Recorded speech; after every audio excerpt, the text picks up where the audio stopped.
तो हाँ जी, आपने देखो जी मुझे दो कुंडलियाँ भेजी हैं, अपनी और अपने बेटे की। और अभी आपकी जो कुंडली बनाने लगा, आपके बेटे पीयूष की कुंडली है। और इसकी कुंडली बनी है मकर लगन की, और इसकी राशि है कन्या। कुंडली की बात करूँ, ग्रह अच्छे भी हैं और कुछ ग्रह इसके खराब हैं, और कुछ ग्रह ऐसे हैं जो रले मिले फल देंगे। जैसे कि शनि की अगर मैं बात करूँ, ये अच्छे फल भी देगा, बुरे फल भी देगा। शुक्र इसका बहुत अच्छा है, बुध नीच का बैठा, ये मुझे इसका खराब लगा है। राहु रले मिले फल देगा, सूर्य रले मिले फल, मंगल ज़्यादा खराब फल देगा, थोड़े से अच्छे फल, गुरु ठीक है, चंद्रमा केतु रले मिले फल देंगे। और अभी आपने बोला था कि ये लड़का भी पढ़ाई कर रहा है, इंजीनियरिंग कर रहा है। तो सबसे पहले देखो जी, मैं आपको पूरा विस्तार में अभी समझाऊंगा। तो ये जो कुंडली होती है, इसमें होते हैं 12 घर। 12 घर पहले आप समझ लो, वो मैं लिख देता हूँ। ये है इस कुंडली में पहला घर, ये है दूसरा घर, तीसरा घर, चौथा, पाँचवा, छठा घर, सातवां, आठवां, नौवां, 10वां, 11वां और ये लास्ट वाला 12वां घर। अब ये जो 12 घर मैंने लिखे हैं, इन घरों से इस लड़के के जीवन के बारे में कुछ न कुछ पता किया जाएगा। जैसे कि इस पहले घर से पता करेंगे इस लड़के का शरीर जो है वो कैसा होगा, हेल्थ कैसी होगी, स्वभाव कैसा, रंग रूप कैसा, पर्सनैलिटी, सरमस्तक, पहले घर को देखना पड़ेगा। दूसरा घर है इसके धन जोड़ने का, तीसरा घर है छोटे भाई बहनों का, चौथा घर है इस लड़की की माता, मकान और वाहन का, पांचवा घर इसके बच्चों का है और इसकी पढ़ाई का, छठा घर है शत्रु, रोग, कर्जा, सातवां घर है इसकी पत्नी का घर, आठवें घर से उम्र देखेंगे, नौवें घर से भाग्य है, 10वां घर इसके कामकाज का है, पिता का भी है, सरकार, मान, प्रतिष्ठा, 11वां घर है बड़े भाई बहन, लाभ, इच्छा पूर्ति, और 12वें घर से लड़के के खर्चे देखे जाएंगे। तो आपने यहाँ पे मेरी दो बातें नोट करनी है। पहली बात, जो मैंने 12 घर लिखे हैं इनको याद कर लो। दूसरी बात, इन 12 घरों से जो कुछ देखा जाएगा वो याद कर लो। और अब आप ये देखो कि आपने इस लड़के के बारे में क्या देखना है, वो घर देख लो। जैसे कि आपने लड़के के बारे में देखना है इसकी पढ़ाई के बारे में, तो पढ़ाई का घर मैंने कौन सा बोला है, 5वां घर। 5वें घर से लड़के की पढ़ाई देखी जाएगी। और 5वें घर में देखो जी नंबर लिखा है 2, 2 है वृष राशि, मालक है शुक्र, तो इसकी पढ़ाई के लिए हमें शुक्र को देखना पड़ेगा। ऐसे ही लड़के की अगर हमने माता देखनी, इसकी जो मदर है माता, वो कैसी होगी, चौथा घर देखेंगे। और चौथे घर में लिखा है 1, 1 है मेष राशि, मालक है मंगल, तो माता के लिए मंगल को देखना पड़ेगा। तो मेरा कहने का आपको मतलब समझ आ चुका है कि जो कुछ देखना है वो घर देखना है, और घर का जो मालक है वो मालक देखा जाता है। अब देखो जी, बात करते हैं भविष्यवाणी की। ये जो 9 ग्रह होते हैं, इन ग्रहों का जो असर है लड़के के जीवन के ऊपर हमेशा रहेगा, लेकिन इनका असर कई गुना बढ़ जाएगा जब इनकी दशा इस लड़के के ऊपर चलेगी। तो अभी इन 9 ग्रहों में से लड़के के जीवन के ऊपर सबसे जो बड़ा असर है वो है इस राहु ग्रह का। क्यों? क्योंकि राहु की इसके ऊपर चली हुई है बड़ी महादशा, और ये 2016 में चली है, ख़त्म होगी 2034 में जाके। असर का मतलब ये है कि असर कितना है लड़के के ऊपर राहु का, वो आप समझ लो 80% है। इसकी 100 में से जो 70-80% लाइफ है, वो 70-80% इसके जीवन में जो कुछ इसके साथ हो रहा है, कहीं ना कहीं कारण ये राहु है। मतलब राहु की वजह से इसकी लाइफ में जो भी ये खा रहा है, पी रहा है, काम कर रहा है, सोच रहा है, कारण ये राहु है। कुछ ऐसा होता है जिसकी होती है अंतर्दशा, वो किसकी है, वो बुध की चली हुई है, और ये 12वां महीना 23 में चली है, पिछला 1 साल हो चुका है, ख़त्म होगी 7वां महीना 26 में। तो मैंने अभी आपको क्या बोला था कि ये जो 9 ग्रह हैं, 9 ग्रहों का असर हमेशा रहता है, लेकिन इनका असर कई गुना बढ़ जाता है दशा में। तो अभी असर इसके ऊपर किसका बढ़ा हुआ है, वो है राहु ग्रह का, क्योंकि राहु की है दशा। दूसरा असर बढ़ा हुआ है बुध का, जिसकी चल रही है अंतर्दशा। तो अभी ये राहु बुध हम पहले देखेंगे कि ये इसकी कुंडली में अच्छे हैं या बुरे हैं। अगर ये राहु बुध अच्छे हैं तो इसके जीवन में करेंगे अच्छा ही अच्छा, अगर बुरे हैं तो बुरा ही बुरा करेंगे भाई। तो पहले यहाँ पे मैं इसके बुध की बात करता हूँ। तो सवाल है कि बुध अच्छा है या बुरा है, तो इसका जो बुध ग्रह है वो भाई मुझे ख़राब लगा है। बुध इसका अच्छा मुझे नहीं लगा। क्यों नहीं लगा? एक मेरी बात और नोट करो, ये जो 9 ग्रह होते हैं, अगर ये अपने घर में बैठे हैं, इनका अपना घर होता है, फिर तो देते हैं बहुत अच्छे फल। अगर अपने दोस्त के घर में बैठे हैं, वहाँ पे भी अच्छे फल देते हैं। उच्च के बैठे हैं, वहाँ पे भी अच्छे फल देते हैं। लेकिन अगर ये ग्रह किसी दुश्मन के घर में चले जाएं, अच्छे फल नहीं देते। और नीच के बैठे हैं, बड़े लेवल पे ख़राब फल देते हैं। तो बुध इस लड़के का मुझे क्यों ख़राब लगा है? क्योंकि वो नीच का बैठा है। बैठा कहाँ पे है बुध? तीसरे घर में बैठा है। तीसरे घर में जो 12 लिखा है, यह है मीन राशि। जो कि बुध की है नीच राशि। तो इस लड़के का बुध क्यों खराब है? क्योंकि वो नीच का बैठा है। अब उस वाले की खराब फल क्या देगा? बुध देखो जी बैठा तीसरे घर में है, लेकिन मालक बुध इस कुंडली में है इस घर का 9वें घर का। 9वें घर से इस लड़के का भाग्य देखा जाएगा। अगर हमने ये देखना है कि लड़का भाग्यशाली होगा जो नहीं, इसका भाग्य कैसा होगा, ये 9वां घर देखना पड़ेगा। और आपको मैंने अभी क्या बोला था, घर का मालक देख लो बस। तो 9वें घर में 6 लिखा है, 6 है कन्या राशि, मालक कौन बना? बुध। तो भाग्य किससे देखा जाएगा? बुध से। और वो बेचारा नीच का बैठा है, भाग्य भंग योग बना है भाई कुंडली में, भाग्य साथ नहीं देगा लड़के का। बुध नीच का बैठे तो भाग्य भंग योग की वजह से इसको भाग्योदय संबंधी लड़के को बहुत सारी दिक्कतें आएंगी लाइफ में। खासकर भी जो इसकी दशा चल रही है 1 साल से, ये लड़का चाहे नोट कर भी लेगा कि पिछले 1 साल से तो लाइफ में बहुत सारी दिक्कतें, परेशानियाँ, रुकावटें, चिंता, भाग दौड़, ये चीज़ें आ रही होंगी। किस्मत बिल्कुल साथ दे नहीं रही होगी इसकी, भाग्य भंग योग बना। और भी दिक्कतें आएंगी, पराक्रम में कमी करता है, साहस में कमी करता है, बुद्धि का कार्य का बुद्धि भ्रमित करता है, वाणी का कार्य का वाणी संबंधी दिक्कतें। और बुध छठे घर का भी मालक है। इस छठे घर में जो 3 लिखा है इसका भी मालक बुध है। छठा घर है रोग, शत्रु, कर्जा। ये बुध लड़के को रोगी भी बनाएगा। 1 साल से इसको हेल्थ को भी लेकर दिक्कतें आ रही होंगी, शत्रु परेशान करते हैं, और भी ननिहाल को लेकर दिक्कतें आती हैं। तो भाई, और वैसे भी बुध देखो राहु के साथ बैठा है, ये भी गड़बड़ हो चुकी है, मतलब इसका बुध बुरी तरह से ख़राब है। बुध सही होगा तभी इसकी किस्मत इसका साथ देगी।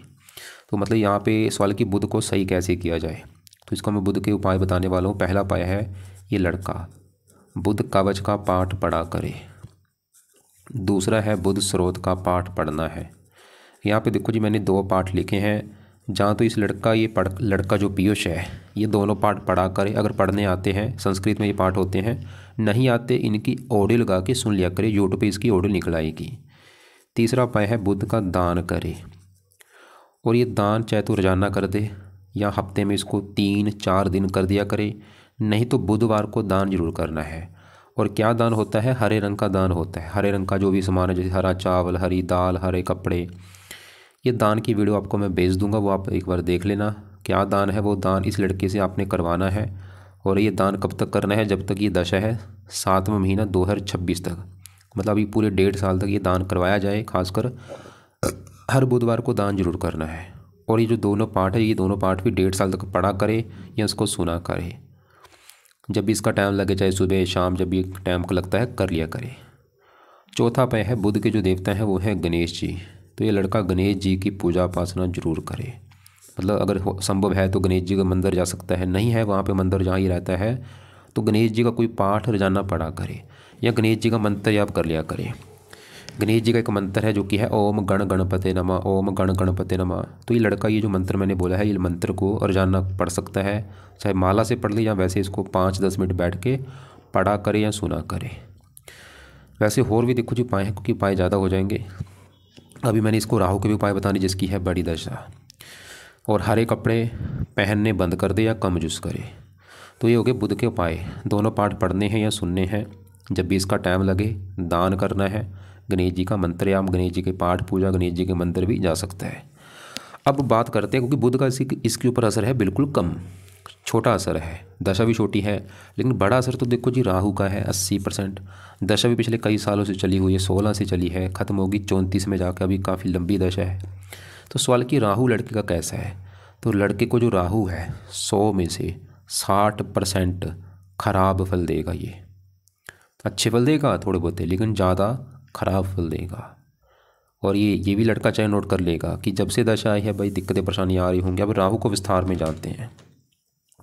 और बुध के साथ इसी घर में देखो राहु भी बैठा है, जिसकी बड़ी महादशा है। सवाल कि राहु क्यों खराब है? राहु खराब होने के हैं 2-3 कारण। पहला कारण, राहु जहाँ बैठा है तीसरे घर में, वहाँ पे जो 12 लिखा है ये गुरु का घर है। राहु गुरु को मानता है दुश्मन, अपने दुश्मन के घर में बैठा है। दूसरा कारण, राहु के साथ यहाँ पे सूर्य बैठा है, ये सबसे बड़ा कारण है वैसे राहु खराब होने का, कि राहु के साथ सूर्य बैठ चुका है। इसे कहते हैं ग्रहण दोष। ये ग्रहण दोष भी बना है, इसे पितर दोष भी कहते हैं, क्योंकि ये दोनों आपस में शत्रु हैं। राहु सूर्य आपस में बिल्कुल बहुत बड़े लेवल पे शत्रु हैं, एक साथ बैठे हैं, अच्छी बात नहीं है। और अब राहु की दृष्टियाँ भी हैं। 5वीं दृष्टि डालेगा 7वें घर के ऊपर। 7वां घर है पत्नी का घर। 7वें घर में 4 लिखा, ये चंद्रमा का घर है, दुश्मन की राशि को देखेगा। 9वीं दृष्टि पड़ेगी 11वें घर के ऊपर, यहाँ पे है नीच राशि। देखो दुश्मन के घर में बैठा है, दुश्मन की राशि को देख रहा है, नीच राशि को देख रहा है। इसको हम अच्छा कैसे कहेंगे। तो इसलिए ये मतलब ख़राब है, क्योंकि दुश्मन के घर में बैठा है, अपनी नीच राशि को देख रहा है। अब एक तो राहु इस 11वें घर की हानि करेगा ज़्यादा। 11वें घर में है नीच राशि, ये जो 8 लिखा है वृश्चिक राशि, राहु की नीच राशि। 11वां घर है लड़के की आमदनी का घर, तो राहु लड़के को आमदनी को लेकर बहुत सारी दिक्कतें पैदा करेगा। लाभ का घर है, कामों में लाभ नहीं होगा, इच्छाएँ पूरी नहीं होने देगा। और राहु पत्नी घर को देख रहा है, पत्नी को भी लेकर दिक्कतें आएंगी, विवाह में देरी होना, पत्नी से लड़ाई झगड़े होना। 9वें घर को देख रहा है, भाग्य की हानि। तीसरे क्रम में राहु अच्छे फल ये देगा, इस लड़के को मेहनती बनाएगा, साहसी बनाएगा, उद्यमी बनाएगा, पराक्रमी बनाएगा। लेकिन राहु साथ में सूर्य के बैठा है, सूर्य पिता का कारक होता है। राहु इस लड़के के पिता से इसकी बनेगी नहीं, पिता से लड़ाई झगड़े होते रहेंगे, या पिता का बीमार होना, या पिता को कोई कष्ट होना, सरकारी कामों में दिक्कतें आना, मान प्रतिष्ठा होनी, आँखों में कष्ट होना, ऐसी दिक्कतें आती हैं। और भी ये जो दोष होता है, जैसे मैंने बोला, ये जो ग्रहण दोष बना है और पितर दोष, दो दोष बने हैं, सूर्य ग्रहण दोष, पितर दोष, इसकी वजह से भी लाइफ में काफ़ी दिक्कतें आती हैं, परेशानियां आती हैं, रुकावटें आती हैं, स्ट्रगल बढ़ता है, मेहनत का फल नहीं मिलता, फजूल की भागदौड़ होती है। ये चीज़ें लड़के के साथ आएंगी। मतलब कुल मिला के बस मैं ये बोलूँगा कि लड़के के लिए, लड़के को ये जो पीएस है, राहु के उपाय करने भी बहुत बहुत ज़्यादा ज़रूरी है भाई। क्योंकि वैसे भी देखो जी, राहु को एक अच्छा ग्रह नहीं माना गया, ये दानव ग्रह होता है। इसकी जब भी दशा आती है लाइफ में दिक्कतें पैदा कर देता है, दिक्कतें, परेशानियाँ, चिंता, भाग दौड़। और ये तीसरा अगर इसके रिश्तेदारों का है, मित्रों का, ये रिश्तेदारों को भी लेकर दिक्कतें आती हैं। छोटे भाई बहनों संबंधी दिक्कतें, अगर कोई होगा छोटा भाई बहन, उसको लेकर दिक्कतें। राहु सवाल है कि राहु का अब क्या लड़का उपाय करे। इसके देखो जी, बुध के भी उपाय जरूरी हैं, जिसकी है दशा और वो नीच का है, उसके भी जरूरी उपाय हैं, और राहु के भी जरूरी हैं, क्योंकि राहु का तो है बड़ा असर। अब राहु का पहला और दूसरा उपाय, इसके भी जो पाठ हैं, राहु कवच और राहु स्रोत, ये पाठ लड़के ने पढ़ने हैं, ये इसको सुना करे। 2-2 मिनट के पाठ है, देखो जी 4 मिनट का काम है, ओनली 4 मिनट लगते हैं दोनों पाठ पढ़ने में। बाकी इसकी मर्जी है, चाहे इनको 2-2, 3-3 बार भी पढ़ सकता है, चाहे 1-1 बार पढ़ ले, चाहे 2-2 बार पढ़ ले, 3-3 बार पढ़ ले, वो इसके ऊपर डिपेंड है। तो ये दोनों पाठ पढ़ने हैं, राहु कवच, राहु स्रोत। कब पढ़ने हैं? या तो रात को पढ़ा करे या शाम को पढ़ा करे। अगर रात को टाइम नहीं लगता सुबह पढ़ सकता है। तीसरा उपाय है राहु का दान करना है। अब राहु का भी दान क्या होता है वो आपको मैं वीडियो भेज दूंगा। और ये दान कब करना है, ये दान चाहे तो रोजाना कर ले या इसको हफ्ते में 3-4 दिन कर दिया करे, शनिवार को खासकर जरूर करे। और ये दान होता क्या है आपको मैं वीडियो अलग से भेज दूंगा। चौथा उपाय है राहु को सही करना है तो कुछ देवी देवताओं का इसको सहारा लेना पड़ेगा, जिसमें एक तो आएगा शिव जी के पाठ पूजा करे। दूसरा है हनुमान जी और दुर्गा जी।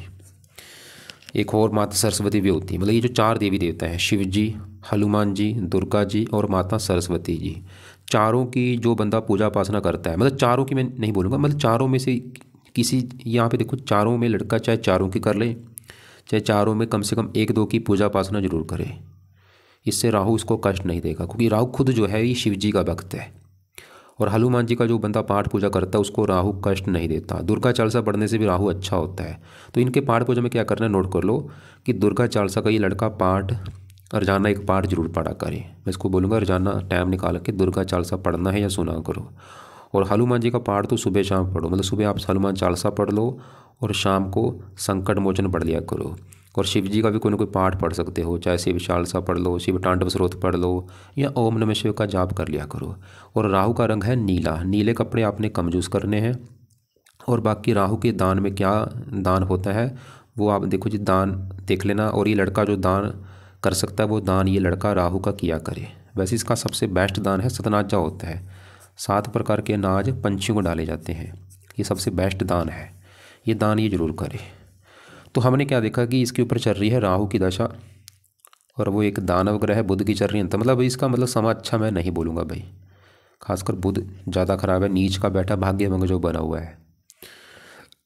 अब आगे बढ़ते हैं, इसके हम दूसरे ग्रहों की बात करते हैं।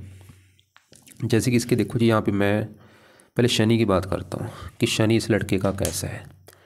शनि देखो जी लड़के को रले मिले फल देगा। मैंने आपको पहले बोला था ये अच्छे फल भी देगा बुरे फल भी देगा। पहले देखो शनि बैठा कहाँ पे, वो है 7वां घर। ये 7वां घर जो है ये लड़के की पत्नी का घर है। अगर हमने इस लड़के की जो पीयूष है इसकी पत्नी देखनी है, पत्नी इसकी कैसी होगी, पत्नी का सुख कैसा होगा, 7वां घर देखना पड़ेगा। और फार्मूला क्या था, घर का मालक देखो। तो साथ में घर में क्या लिखा है, 4 लिखा है। 4 है कर्क राशि, मालक कौन बना, चंद्रमा। तो पत्नी के लिए हमें इस चंद्रमा को देखना पड़ेगा कि चंद्रमा कैसा है, अच्छा है या बुरा है। और चंद्रमा के अलावा साथ में घर में पत्नी घर में आके शनि बैठा है, शनि को भी भाई देखना पड़ेगा। तो 2 ग्रह देख के डिसाइड होगा पत्नी के बारे में। एक और ग्रह है, तीसरा ग्रह भी है शुक्र। 3 ग्रह देख के डिसाइड होगा पत्नी के बारे में। तो पहले मैं साथ में घर में शनि की अगर बात करूँ, शनि देखो जी साथ में घर बैठा है चंद्रमा के घर में, और ये चंद्रमा को अपना मानता है दुश्मन। जैसे कि देखो जी सिंपल सी बात है, मेरा घर है, मेरे घर में आया है मेरा कोई दुश्मन। दुश्मन आके क्या करेगा, घर का नुकसान करेगा, घर की वो तोड़ फोड़ कर देगा, टीवी तोड़ देगा, कोई मेरा फर्नीचर तोड़ देगा, वो काम यहाँ पे शनि करेगा। ये साथ में अगर किसका है, चंद्रमा का घर है, और शनि भी चंद्रमा को दुश्मन मानता है। तो शनि साथ में घर को भाई कर देगा खराब। साथ में अगर किसका है, पत्नी का, शनि इस लड़के को पत्नी को लेकर दिक्कतें पैदा करेगा। दिक्कतें क्या आएंगी, एक तो इसका जो विवाह है वो काफ़ी देरी से होगा, 27, 28, 29 साल के बाद ही इसका विवाह होगा। और विवाह हो भी कि इसकी पत्नी से इसकी बनेगी नहीं, लड़ाई झगड़े होते रहेंगे। तो शनि मतलब पत्नी को लेकर दिक्कतें पैदा करेगा। इसके अलावा शनि देखो जी बैठा इस घर में आके है, लेकिन शनि का अपना घर कौन सा वो पहले देखो। शनि इस कुंडली में है, इस घर का मालिक पहले घर का मालिक है और दूसरे घर का। अब ये जो पहला घर है, पहले घर का मालिक क्यों है, क्योंकि पहले घर में नंबर 10 लिखा है, 10 मकर राशि, मालिक शनि। पहले घर से लड़के का शरीर देखा जाएगा, हेल्थ, स्वभाव, रंग रूप, पर्सनैलिटी, सर्वमस्तक पहले घर से। और पहले घर के मालिक शनि को देखना पड़ेगा। और शनि यहाँ से अपनी 7वीं दृष्टि से पहले घर को देख रहा है। तो अब शनि अच्छा फल क्या देगा वो समझो। शनि इस पहले घर का अच्छा करेगा, लड़के को मतलब पर्सनैलिटी अच्छी, स्वभाव, रंग रूप अच्छा, मेहनती, साहसी, उद्यमी, ये चीज़ें अच्छी दे देगा।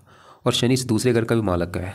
दूसरा घर है लड़के के धन जोड़ने का, धन जोड़ना देखना है। दूसरा घर, दूसरे घर में 11 लिखा है, मालिक इसका भी शनि है।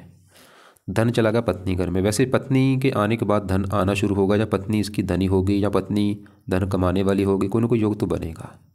पत्नी से लड़ाई झगड़े भी होंगे, विवाह में देरी भी होगी, लेकिन पत्नी के आने के बाद धन भी कुछ दिख रहा है कि इस पत्नी के आने के बाद कुछ धन आना शुरू हो जाएगा। धन आने का, संतान के आने के बाद भी इसका धन है, क्योंकि 5वें घर का माल शुक्र संतान के घर बैठा है। शनि की 3 दृष्टियाँ हैं। 10वीं दृष्टि पड़ेगी चौथे घर के ऊपर, यहाँ पे नीच राशि, चौथे घर की हानि करेगा। माता, मकान, वाहन को लेकर भी दिक्कतें पैदा करेगा, खासकर शनि की दशा में। यहाँ पे देखो जी दशा में इन ग्रहों का असर बढ़ जाता है। मान लो शनि की जब दशा होगी उस समय पत्नी संबंधी दिक्कतें ज़्यादा आएंगी, उस समय इसको माता, मकान, वाहन को भी लिख के दिक्कतें आएंगी। तो अगर ये लड़का चाहता है कि ऐसी दिक्कतें नहीं आनी चाहिए, अभी तो चलो शनि की दशा है नहीं, और फिर भी अभी क्योंकि आपने बोला अभी तो पढ़ाई कर रहा, अभी तो आपका कोई विवाह को लेकर सवाल है नहीं, तो शनि के उपाय अभी रहने दे। कब करने हैं, जब ये लड़का विवाह की तैयारी करेगा उस समय ये शनि चालीसा पढ़ा करे, शनि मंत्र जाना शुरू कर देना है, ताकि इसको विवाह में कोई दिक्कतें ना आए।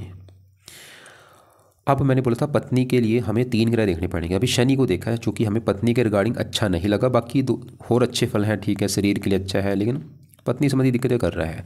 लेकिन पत्नी के घर का जो मालिक चंद्रमा है, क्योंकि 7वां घर जो पत्नी का घर है, इस घर में 4 लिखा है, मालिक चंद्रमा को भी देखना पड़ेगा। और वो भी बैठे यहाँ पे 9वें घर में, भाग्य घर में। चंद्रमा फिलहाल इसका अच्छा है, क्योंकि ये घर अच्छा है, 9वां घर भाग्य घर है, मतलब पत्नी जाके भाग्य घर में बैठी। चंद्रमा तो ये दिखा रहा है कि भाई पत्नी आएगी तो भाग्य साथ देना शुरू हो जाएगा, ये पत्नी के द्वारा इसका भाग्योदय होगा। चंद्रमा तो ये दिखा रहा है भाई। और यहाँ पे शुक्र पत्नी का अगर धन घर में बैठा, वो भी दिखा रहा है कि पत्नी से धन मिलेगा या पत्नी धनी होगी। वैसे इतना कन्फर्म है कि इसकी पत्नी के आने के बाद इसके जीवन में धन भी आना शुरू होगा, या पत्नी धनी होगी, या वो धन कमाने वाली होगी, और पत्नी के आने के बाद तो भाग्य भी साथ देगा। लेकिन पत्नी से इसके शनि की वजह से लड़ाई झगड़े भी होंगे, और विवाह में देरी भी होगी। और हो सकता है पत्नी उम्र में बड़ी हो या उम्र में छोटी हो, मतलब वो 5-6 साल बड़ी हो सकती है, या 5-6 साल छोटी भी हो सकती है, उम्र में फासला होता है इनके। अब इसके मैं आगे बढ़ता हूँ, शुक्र को विस्तार में थोड़ा सा जानते हैं, शुक्र क्या अच्छे बुरे फल देगा। शुक्र इसका देखो जी बिल्कुल अच्छा है, बिल्कुल टोटली अच्छे फल देगा, कोई बुरा फल नहीं देगा। शुक्र बैठा कहाँ पे पहले वो समझो, वो बैठा है दूसरे घर में। मैंने बोला था दूसरा घर है धन जोड़ने का, और दूसरे घर में जो 11 लिखा, मालिक शनि को भी देखना पड़ेगा धन जोड़ने के लिए, और दूसरे घर में बैठे शुक्र को भी देखना पड़ेगा धन जोड़ने के लिए। तो शुक्र जहाँ बैठा है दूसरे घर में, वो है शनि का घर, और ये शनि को अपना मानता है दोस्त। अपने दोस्त के घर में आया है एक मेहमान बन के, जैसे कि मेरे घर में आया हो मेरा कोई दोस्त, तो वो मेरे घर का अच्छा करेगा। इसकी वजह से शुक्र मतलब अपने दोस्त के घर बैठा है मेहमान बन के, और वैसे भी इस कुंडली में है योग कारक। अब अच्छे फल क्या देगा, शुक्र इस कुंडली के है 2 घरों का मालक, और वो 2 घर कौन से हैं, एक तो शुक्र का घर है ये 5वां घर, क्योंकि पाँचवें घर में 2 लिखा है, वृष राशि मालक शुक्र है। पाँचवा घर है लड़की की संतान का घर, संतान चलेगी धन के घर में। संतान होने के बाद भी इस लड़के की लाइफ में धन आना शुरू हो जाएगा, या इसकी संतान धनी होगी, वो धन कमा के देगी, कोई ना कोई योग तो बनेगा। पाँचवा घर पढ़ाई का है, शुक्र लड़के को पढ़ा लिखा बनाएगा। बुद्धि का है, बुद्धिमान बनाएगा। और शुक्र से 10वें घर का भी मालक है। 10वां घर है लड़के के काम काज का घर, पिता का घर, सरकार का घर और मान प्रतिष्ठा।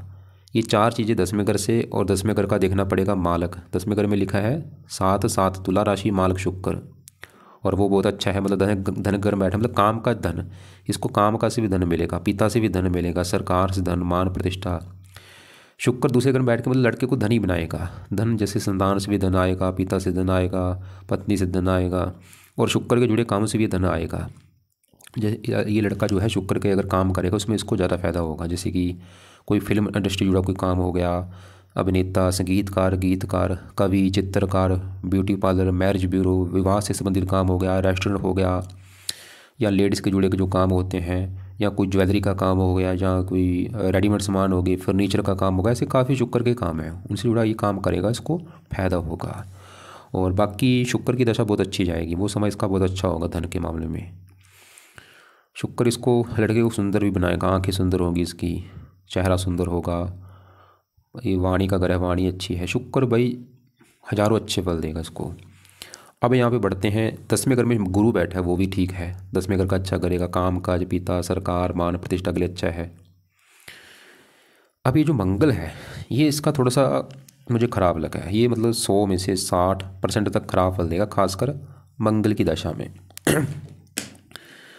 क्योंकि इन ग्रहों को मैंने आपको पहले बोला, असर जो है दशा में बढ़ जाता है। जब इनकी दशा चलती है, मान लो इसके ऊपर आज मंगल की दशा अगर चलेगी, आज चल चुकी है, तो मंगल का बुरा फल बढ़ जाएगा। बुरे फल दे रहा है, लेकिन बुरे फल बढ़ेंगे दशा में। वैसे इसकी बड़ी दशा निकल चुकी है, 16 से पहले थी, वो निकल चुकी है। सवाल है कि मंगल क्यों खराब है? 2 कारण है बड़े। पहला कारण है वो छठे घर में बैठा है, क्योंकि छठा घर अच्छा घर नहीं। छठे घर से रोग देखा जाता है, कर्जा, शत्रु, कोर्ट कचहरी, चोरी, ठगी।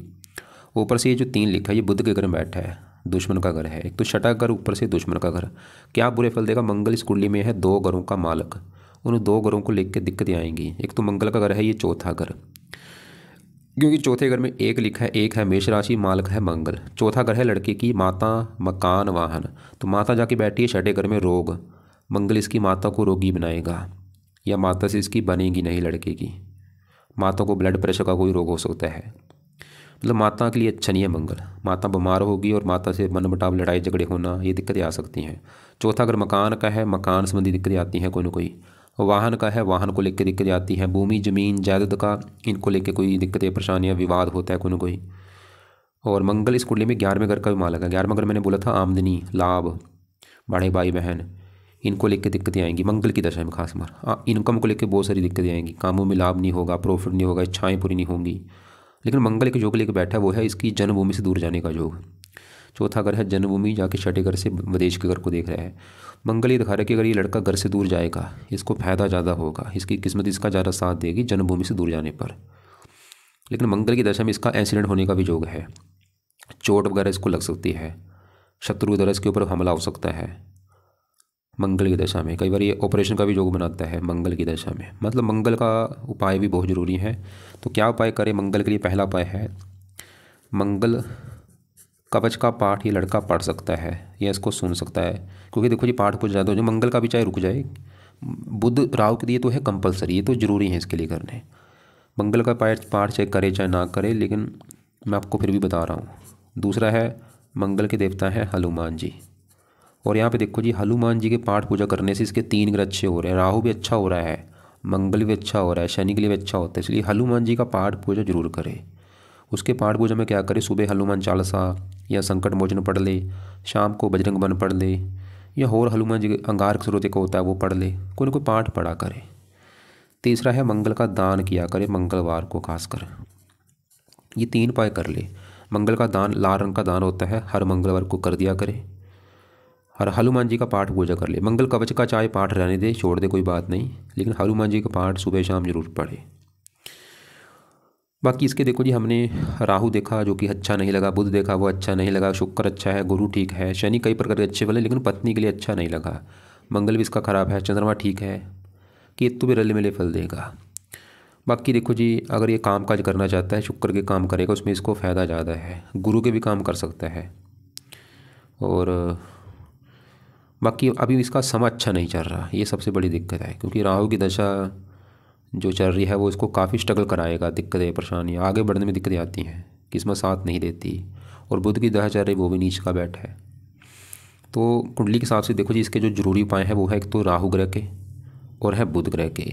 तो राहु के दोनों पाठ पढ़ा करे या सुना करे रात को या शाम को, और बुध के पाठ सुबह पढ़ने हैं, या इसका जब भी टाइम लगे वो अपना टाइम ये देख लेगा। दान बुध का करना है हर बुधवार को। राहु का दान तो मैं बोलूँगा रोजाना कर दे। बुध के लिए गणेश जी की पूजा उपासना, राहु के लिए शिव जी, हनुमान जी, दुर्गा जी, इनके पाठ पूजा कर ले। बुध का रंग है हरा, हरे कपड़े कम यूज़ करे बल्कि हरे रंग का दान कर दे। राहु का रंग है नीला, नीले कपड़े कम यूज़ करे बल्कि नीले रंग का दान किया करे। और मंगल के लिए मंगल के हनुमान जी की पूजा उपासना और मंगल का दान। शनि के पाठ पूजा जब ये विवाह करेगा उस समय कर लेगा, अभी रहने दे। गुरु के उपाय नहीं करने, चंद्रमा केतु के नहीं करने, शुक्र के रहने दे। और यहाँ पे सूर्य जो बैठे 8वें घर का मालक है, रले मिले फल देगा। थोड़ा सा राहु से पीड़ित है, तो राहु के उपाय करने सूर्य अपने आप ही सही हो जाएगा। लेकिन एक सूर्य का भी जो पाठ है वो ये अगर पढ़ेगा ज़्यादा फायदा होगा। ये दोष खत्म हो जाएगा जो यहाँ पे बना है, सूर्य ग्रहण दोष और पितर दोष। वो है सूर्य आदित्य हृदय स्रोत का पाठ है, ये पढ़ सकता है ये लड़का। लेकिन ये अगर आपको लगता है कि ये पाठ एक साथ कैसे शुरू करेगा भाई, इतना अभी तो पढ़ाई कर रहा है, तो ये पाठ मैं बोलूँगा अभी रुक जाए, चाहे साल के बाद शुरू कर देगा, 2 साल के बाद शुरू कर देगा, कोई बात नहीं। लेकिन राहु के पाठ में कोई बहाना मत बनाइए, ये तो शुरू कर दे भाई। ये तो राहु के अभी जो शनिवार आने वाला है, शनिवार को शुरू कर दे, और बुध के बुधवार से शुरू कर दे। ये तो ज़रूरी है, इसके लिए कंपलसरी है। बाकी रत्न की बात करूँ, रत्न ये शुक्र का रत्न धारण कर सकता है, जो कि इसका रत्न होता है जहाँ तो ओपल या वाइट टोपाज या जरकन, इनमें से कोई एक रत्न लेके उसको राइट हैंड की इस लंबी उंगली में, मिडिल फिंगर में धारण करना है शुक्ल पक्ष के पहले शुक्रवार को। और धारण करने से पहले कच्चे दूध में या गंगा जल में धो के इसको धारण कर लेना है। और ये भी रत्न चाहे बाद में धारण कर लेगा, कोई बात नहीं, और कर भी सकता है। परफ्यूम लगा सकता है, चमकीले कपड़े पहन सकता है, रंग बिरंगे कपड़े पहन सकता है। कौन से कपड़े यूज़ कम करने हैं? नीले कपड़े मैंने बोला है, और हरे कपड़े कम यूज़ किया करे। मंगलवार को लाल कपड़े भी कम यूज़ कर सकता है। फिर भी देखो, जो आपको लग रहा है कि कोई बात आपको समझ नहीं लगी, कोई सवाल आपके बचे हैं, तो आप मुझे कॉल करके पूछ लेना। बाकी इसकी साढ़े नहीं चल रही, कुंडली में काल सर्प दोष नहीं है, पितर दोष, सूर्य ग्रहण दोष बना है, और ये थोड़ा सा जिसमें मैंने बोला राहु सूर्य ग्रहण दोष भी होता है, कुछ मात्रा में पितर दोष भी इसे कहते हैं। तो ये पितर दोष थोड़ा सा लागू हो रहा है, आंशिक पितर दोष जिसे कह सकते हैं। ये दोष अपने आप जब राहु के उपाय करेगा ये दोष खत्म हो जाएगा इसका। तो मतलब राहु के उपाय करने से ये दोष भी खत्म हो जाएगा जो सूर्य ग्रहण दोष बना है और पितर दोष बना है।